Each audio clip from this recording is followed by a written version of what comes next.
اس دنیا میں اللہ نیکی کے بدولت دو نعمتیں ہر نیک آدمی کو دیتے ہیں.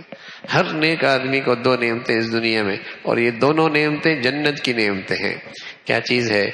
ایک اطمینان سکون، ایک اطمینان سکون، دوسرا اللہ اسے محبتوں کی فضا عطا فرماتے ہیں. یہ دونوں چیزیں جنت میں بھی ہوں گی، اور خالص نیکی کی زندگی گزارنے والے کو اللہ یہ دونوں چیزیں اس دنیا میں بھی عطا فرمائے. اور کچھ ملے نہ ملے اس نیکی کی زندگی پر، اطمینان کوئی نہیں لے سکتا اس سے، اور محبتوں کی فضا اس سے کوئی نہیں لے سکتا.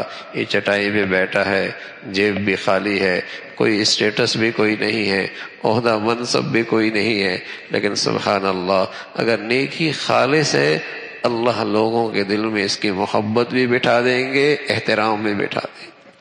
ہاں باقی دولت عہدہ منصب پر ملنے والی سارے یہ نقشے، وہ تو بس اوقات چاپلوسی ہوتی ہے بھائی.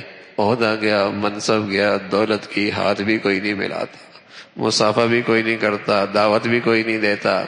لیکن خالص نیکی کی بدولت اللہ اس دنیا میں نیکی کی زندگی پر محبت بھی دیتے ہیں، اطمینان بھی نصیب فرماتے ہیں، اطمینان بھی نصیب فرماتے ہیں، اطمینان بھی نصیب فرماتے ہیں.